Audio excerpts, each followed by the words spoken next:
할렐루야. 하나님의 은혜가 여러분과 함께 저와 함께 하기를 간절히 축원합니다.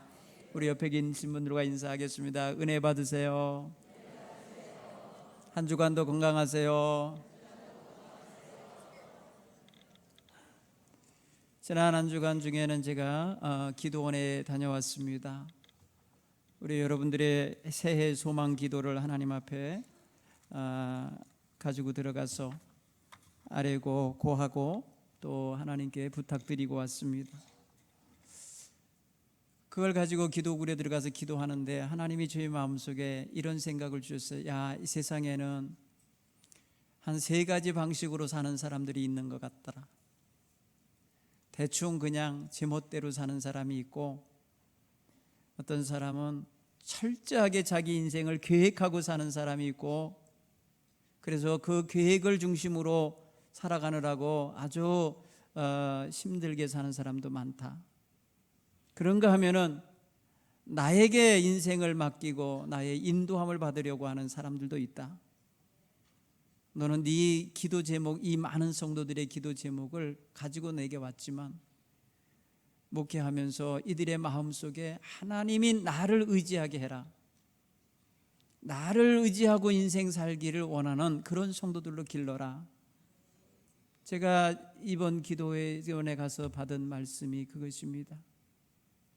이제 여러분들이 마음에 내 계획대로 살겠다고 하는 것이 아니라, 하나님 나를 인도해 주세요, 나를 도와주세요, 내 가정을, 내 자식들을 붙잡아 주세요. 그렇게 기도하시는 여러분 되길 간절히 축원합니다. 우리는 살아봐서 알아요. 내 생각대로 인생이 안 되는 거 알아요. 내 계획대로 산 게 아니라는 걸 알아요. 지금 돌아보니까 내 인생은 하나님이 여기까지 인도하신 거예요. 이런 고백을 할 수 있게 되는 줄 믿습니다. 그래서 여러분, 이번 한 해도 그렇게 살아내는 훈련도 되고 그렇게 실천도 하시고, 그래서 하나님이 인도하셔서 얻는 복을 누리시기를 간절히 축원합니다. 오늘 성경에는 보이지 아니하는 하나님의 위대한 손이 있다는 것을 사람들이 말합니다. 하나님을 믿지 않는 사람들이 말을 합니다. 하나님을 알지 못하는 사람이 말합니다. 하나님의 손이 있다. 하나님의 손이 우리를 친다. 이스라엘이 전쟁을 해서 34,000명이 죽임을 당하고 하나님의 법궤를 블레셋 군대에 빼앗겼습니다. 하나님의 제사장 2사람이 살해를 당했습니다. 그래서 오늘 이 본문의 말씀은 하나님의 법궤를 마치 전리품처럼 여겨서 자기네 신이 자기의 이 전쟁에서 승리하게 했다고, 이스라엘의 신 여호와 하나님의 법궤를 자기네 신당인 다곤 신단의 전리품으로 바쳤습니다. 이들은 서로 경쟁하면서 내가 가져가겠다고, 우리 성으로 가져가겠다고 했을 것입니다. 블레셋의 5명의 임금이, 왕이 함께 연합하여 이스라엘을 친 전쟁이었어요. 사실은 이 전쟁은 하나님이 일으키신 전쟁이에요. 이스라엘이 우상 숭배에 빠져 있고, 제사장이 탐욕에 빠져 있고, 음란에 빠져 있고, 하나님의 말씀을 듣지 아니하고 있는 그 이스라엘 백성을 하나님이 징계하신 거예요. 근데 블레셋 사람들은 자기네들이 이긴 줄 알아요. 그래서 하나님의 법궤를 뺏어왔기 때문에 자기네들이 승리한 줄 알아요. 그래서 자기들의 신에게 그 전리품을 갖다 바쳤습니다. 하나님의 법궤는 금으로 덮여 있었어요. 굉장히 무겁고 아주 안팎으로 금으로 발라서 만든 시띠나무 상자예요. 여러분, 그것은요 번쩍번쩍하는 금이에요. 그러니까 저들은 그것을 보면서 이거는 우리가 전쟁에서 승리하여 얻은 노획물이다. 그래서 자기네 신들에게 바친 거예요. 축제를 하면서 신에게 바쳤습니다. 다음 날 아침에 신전에 가보니 자기들의 신이 꼬꾸라져 있어요. 하나님의 법궤 앞에 엎어져 가지고 땅에 얼굴을 쳐박고 있어요. 이거 왜 그렇지? 하고 다시 든든히 세워놨어요. 그리고 그 다음날 갔어요. 또 신에게 제사를 하러 갔는데 보니까 이번에는 엎어진 것만이 아니라 목이 부러졌어요. 그 우상의 손목이 부러져 있어요. 몸뚱아리만 뒹굴고 있어요. 자기네들이 들어가려는 문지방 앞에 그 목이 굴러와 있어요. 깜짝 놀란 거예요. 그리고 백성들에게 죽음의 병이 임하기 시작했어요. 하나님의 법궤를 노획물로 가져갔던 그 아스돗이라는 성에 전염병이 돌기 시작했습니다. 독종이 돌아서 사람들의 몸이 썩어가고 있었어요. 그리고 죽어가는 사람들이 있었어요. 들판과 창고와 집안에는 쥐떼가 들끓었어요. 그래서 그것에게 물려서 죽느니 병들어 죽느니 오염되기 시작했어요. 저들은 깜짝 놀랐어요. 그래서 저들은 하나님의 손이 우리를 친다, 이렇게 말했어요. 여러분, 성경 5장 9절 보면 그것을 옮겨간 후에 여호와의 손이 심히 큰 환난을 그 성읍에 더하사 여호와의 손이 아스돗이라는 성읍에 임하십니다. 내리치셨습니다. 여러분, 저들은요, 자기들의 신상이 그동안 멀쩡하게 서 있다가 하나님의 법궤 하나 들여놨다고 해서 무너지는 거 우연이라 생각했어요. 첫날은 우연이라 생각했어요. 둘째 날 목이 부러지고 팔목이 부러지고 몸뚱아리만 굴러다니는 모습을 보면서 놀래버렸어요. 그리고 사람들에게 병이 임하고 사람들의 몸이 썩어가는 이런 독종에 시달리는 걸 봤어요. 그래서 그들은 이렇게 말합니다. 이스라엘의 신의 궤를 우리와 함께 있게 못하게 할지라 그의 손이 우리와 우리 신 다곤을 치고 있다, 이렇게 봤어요. 여러분, 하나님을 알지 못하는 백성이에요. 하나님을 섬기지 않던 백성들인데 자신들의 삶 속에 재앙이 임하자 하나님이 심판하시는 걸 금방 알아차렸어요. 여러분, 하나님을 섬기는 성도들조차도 그렇지 못해요. 내가 뭐 실수했겠지, 내가 뭐 조금 우연히 이렇게 일어났겠지, 이렇게 갑니다. 하나님의 심판을 두려워할 줄 알아야 돼요. 여러분, 그래서 이 아스돗 성주여 왕인 이 사람이 먼저 차지하고 가져갔던 법궤를요 떠밀었습니다. 니네가 가져가, 니네가 가져가갖고 가사라고 하는 성읍의 왕이 가져갔습니다. 그럼 우리 줘. 그럼 우리가 가져갔어요. 그래서 그들의 신전에 갖다 놨더니 똑같은 일이 벌어졌어요. 그 성에도 독종이 발생하고 쥐떼가 극성하고 심판에는 사람들이 죽어가는 것입니다. 그러자 이번에는 자기네 성에서 또 딴 데로 가져가자고, 딴 데로 밀자고 해갖고 저들이 아스글론이라는 성으로 보냈어요. 그리고 다시 가드라는 성으로 보냈어요. 그리고 에글론이라는 성으로 보냈어요. 그 전쟁에 참여했던 왕들이 한 번씩 가져다가 노획물로 한번 삼아보겠다고 가져갔어요. 그러기를 7개월, 여러분, 그 5성은 다 죽음의 성이 되고 말았어요. 처절하게 죽어가고 병들어가고 썩어가는 징계를 당하게 됐어요. 그래서 그들은요 모여서 회의를 했습니다. 그곳에 있는 많은 사람들이 다 함께 모여서 회의했습니다. 이게 뭔 일이냐? 성읍 사람마다 다 부르짖어서 말합니다. 그들이 말합니다. 이스라엘의 신의 궤를 가져다가 우리와 함께 했기 때문이라는 거예요. 우리와 우리 백성이 다 죽게 됐다. 이 신이 우리와 우리 백성을 다 죽이려 한다. 그러니 이 법궤를 이스라엘의 신이 있던 그곳으로 돌아가게 해야 된다. 그래서 우리와 우리 백성이 죽임을 당하는 걸 면해야 된다, 이렇게 했어요.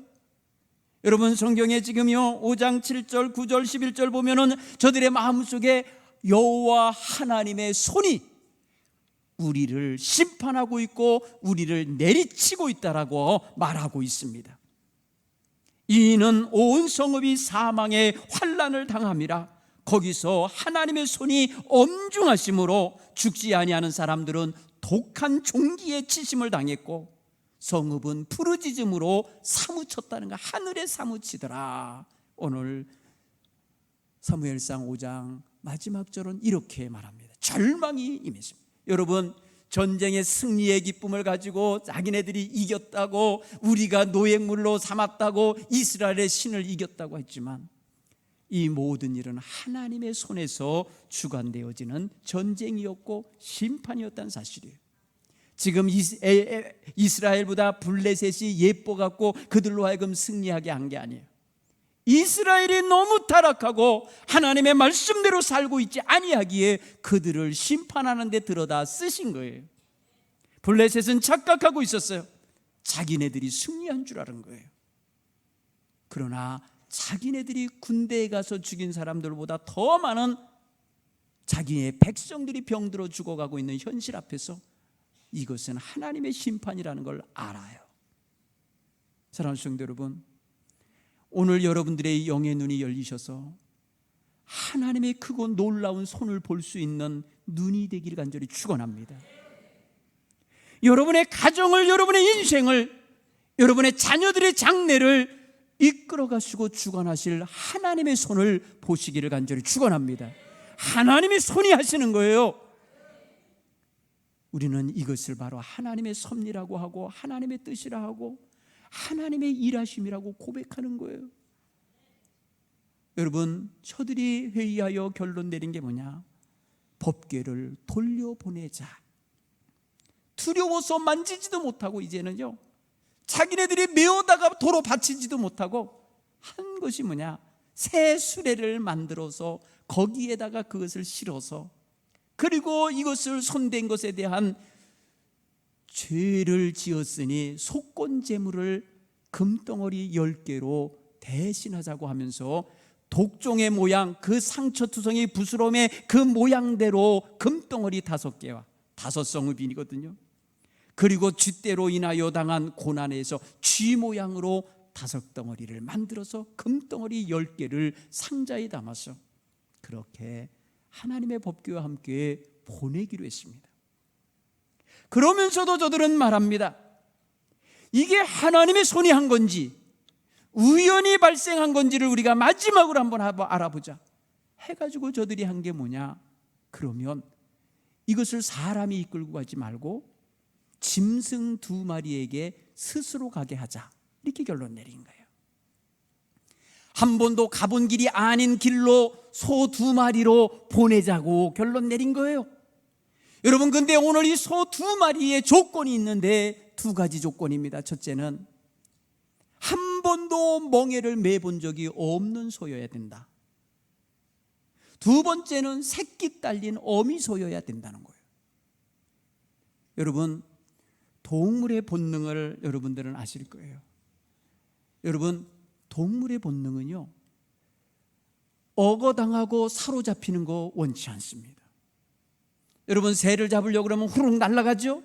절대로 안 잡히려고 합니다. 여러분, 버려진 들고양이들, 들개들 잡으려고 하면 잡히는 줄 아십니까? 절대로 안 잡히려고 합니다. 야생마를 잡아서요 타려고 해보세요. 등에 탄 사람을 반드시 떨어뜨려 죽게 하든지 다치게 만듭니다. 여러분, 소가 멍에를 안 매면 어떻게 하는지 아세요? 여러분, 처음에 소를 그래서 멍에를 매게 하려면요, 먼저 코를 뚫어서 어린 소부터 말입니다, 기를 들이기 시작해요. 코를 뚫어서 통증을 줌으로써 꼼짝 못하게 만들어서 기를 들이기 시작하는 거예요. 그래서 등치가 커지고 힘이 냈을 때쯤에 멍에를 매는 훈련을 시작합니다. 그래서 무거운 거 매는 것이 아니라 일단은 가벼운 거부터 시작을 해요. 그래서 자기 몸에 멍에라는 것을 익숙하게 만들어요. 그리고 난 다음에 순종적인 소가 됐을 때에 무거운 쟁기질도 하는 거고 우수마차도 끌게 만드는 거예요. 그런데 여러분, 오늘 가져온 소는요, 한 번도 멍에를 매지 않았던 그 소를 데려온 거예요. 그것도 한 마리가 아니라 2마리예요. 여러분, 한 마리도 통제하기 어려운데 2마리가 무슨 사람도 아니고 의기투합해갖고 우리 잘해보자 이런 말을 하고 하겠어요? 여러분, 본능에 사로잡히는 소는요 마구 뛰게 되어 있습니다. 통제불능의 소를 가져온 거예요. 그리고 여러분, 새끼 딸린 소에 송아지를 데리고 왔다가 그 보는 앞에서 떼서 집에 데려다가 가둬놨다는 거예요. 여러분, 엄미 떨어진 송아지가 가만히 있는 줄 아세요? 얼마나 우는지 몰라요. 엄마 찾습니다. 눈앞에 엄마 안 보이면 엄마 찾는 게 이게 동물의 본능이에요. 그러면 동물의 본능 가운데 새끼의 소리를 들은 어미는 어떻게 반응해요? 반드시 가서 그 새끼를 챙깁니다. 찾아냅니다. 불러냅니다. 같이 음매하면서 서로 화답하며 가는 거예요. 그래서 제 길로 안 가게 돼 있어요. 새끼들은 뒤에 집에서 울고 있는데 어떻게 앞으로 가겠습니까? 소의 본능상 갈 수가 없는 거죠. 여러분, 이런 두 가지 조건을 가진 소 두 마리를 그거를 강제로 묶어서 수레를 태워서 거기에다 법궤를 매서 그래서 지네들끼리 인도자 없이 가는 게 세 번째 조건이에요. 인도자 없이, 고삐 끄는 사람 없이 가는 거예요. 여러분, 이게 가능합니까? 이거 어려운 거죠.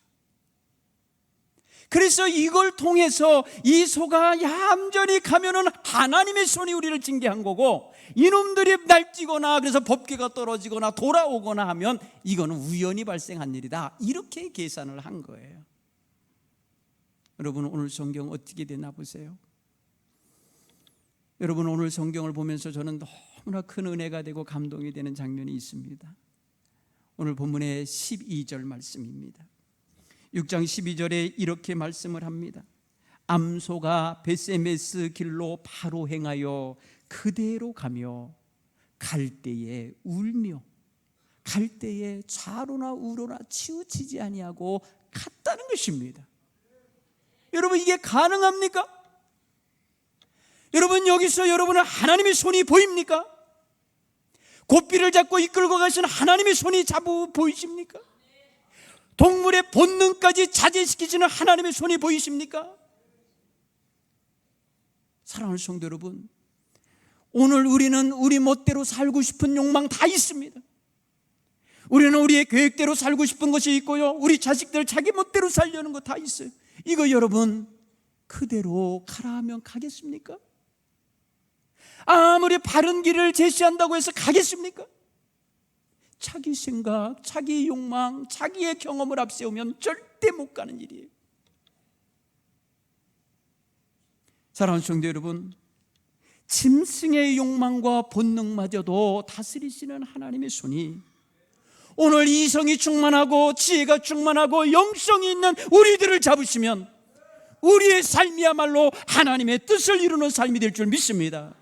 올 한 해 여러분의 가정과 자녀와 여러분의 심령이 아버지 하나님의 손에 붙들리기를 간절히 소원하기 바랍니다. 따라서 해볼까? 하나님, 나를 잡아 주옵소서. 나를 잡아 이끌어 주옵소서. 내 삶을 이끌어 주옵소서. 하나님의 손이 여러분의 삶을 이끌 수 있도록 살아가시는 이 한 해가 되길 간절히 축원합니다.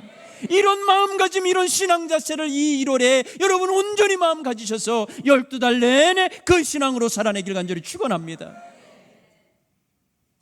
이 말씀을 제가 기도굴에 들어가서 묵상하는데, 하나님, 그러면 이 소가 누굽니까? 누가 돼야 됩니까? 했더니, 이놈아, 너지. 네가 그 소여야지. 또 한 마리 누굽니까? 네 아내냐? 아니야.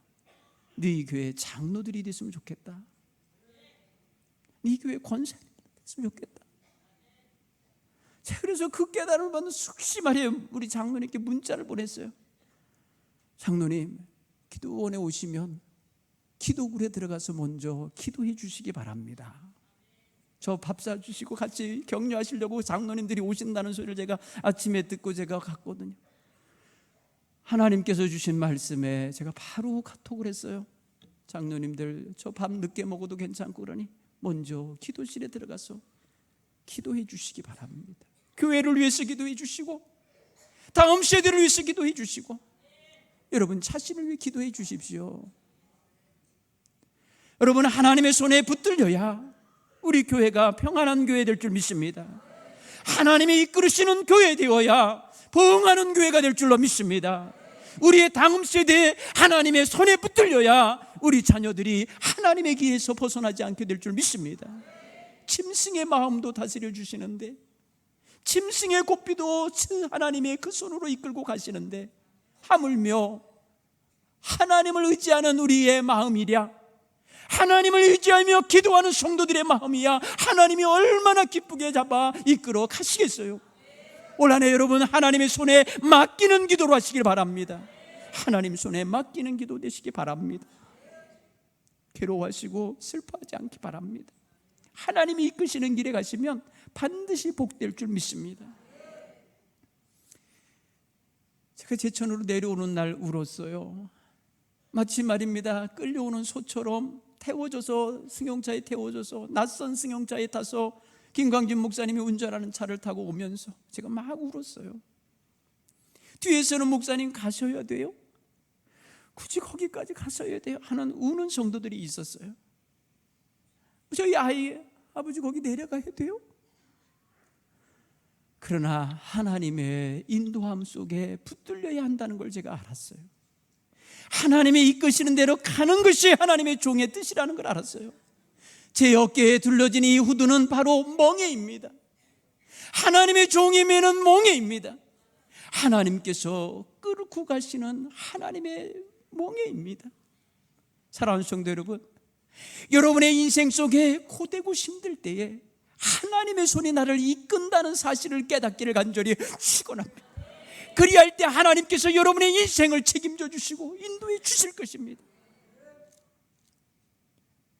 이 말씀을 읽으며 묵상하는 가운데 14절에서 저는 또 한 번 울게 됐어요. 하나님, 근데 이 소들이 목적을 다 이루었는데 거기서 재물이 되고 마네요. 새끼에게 돌아가지 못하고 우리 안으로 돌아가지 못하고 하나님 앞에 번제물이 되어서 죽어버리네요. 하나님께서는 죽으라 하시는 거였어요. 죽어라, 너를 내어 드려라, 너를 온전히 내어 드려라, 하나님 앞에 번제물이 되라고 부르고 계심을 깨닫기를 간절히 축원합니다. 여러분 가정이 신앙의 명문으로 세워지는 거, 여러분의 자녀들이 신앙의 자식들로 서는데는요, 어머니 아버지 죽으셔야 돼요. 어머니 아버지의 모든 희생이 거기 있어야 돼요. 거기에 눈물이 있어야 돼요. 거기에 피 흘림이 있어야 되는 거더라고요. 하나님의 교회가 하나님 교회답게 세워지는데 주의 종들이 죽어야 돼요. 장로님들이 죽으셔야 돼요. 권사님들이 죽으셔야 돼요. 고삐에 잡혀 있는 것만이 아닙니다. 죽어야 되는 것입니다. 자기를 온전히 내어 드릴 수 있어야 하나님의 뜻을 이루는 완성이 됨을 깨닫기를 간절히 축원합니다. 보이지 아니하였더만 하나님의 손은 지금 여기까지 우리를 인도해 주셨어요. 보이지 않았지만은 지금까지 하나님은 우리를 붙잡아 주셨어요. 앞으로도 보이지 않는 손은 하나님의 능력으로 여러분을 이끌어 가실 줄로 믿습니다.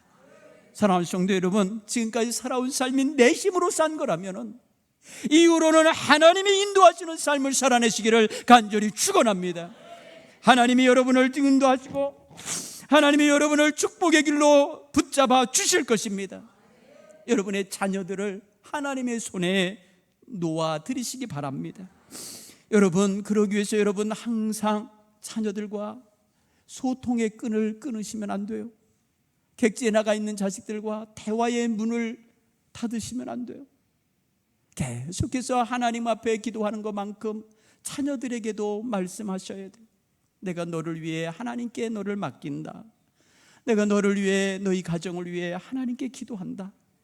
이거 반드시 전하시기 바랍니다. 그래서 하나님의 줄이, 하나님의 손길이 어머니 아버지를 붙잡고 있는 것처럼 자녀들에게도 붙들림을 받는 은혜가 있게 하시기를 간절히 축원합니다. 올 한 해 여러분의 가정이, 여러분이 섬기는 모든 일들이 하나님의 손에 붙들려 있기를 간절히 축원합니다. 그래서 울며 벳세메스로 돌아가는 두 암소를 생각하면 거기에 내가 한 마리가 되고 또 내 아내가 거기 되고 내 자식이 거기 있고 내가 거기 있고 우리 모든 교회의 모든 임원들이 그 자리에 있다면 하나님의 뜻은 온전히 이루어지게 될 줄로 믿습니다. 하나님의 법궤는 이스라엘 군대가 가서 찾아온 게 아닙니다. 인간적인 수단과 방법, 외교를 통해서 찾아온 게 아닙니다. 하나님 스스로 돌아오셨어요. 하나님 스스로 제자리로 오셨어요. 사랑하는 성도 여러분, 하나님의 능력의 손은 우리의 삶을 하나님의 뜻대로 되도록 이끄시고 바로잡으실 줄 믿습니다. 그 손에 온전히 붙잡혀지기를 간절히 축원합니다. 마음이 여러분 힘들고 어려운 거 있으시면 내 힘으로 하려 하지 마시고 아버지 하나님의 손이 하시도록 맡기시기 바랍니다. 하나님, 암소의 고삐를 잡아주시고 이끄신 것처럼 나의 이 거친 성품도, 이 거친 욕망도, 이 그릇된 생각도 다스려 주시옵소서. 하나님의 손에 꼭 붙잡히기를 사모하시기를 간절히 축원합니다. 기도하겠습니다. 하나님 아버지, 감사합니다.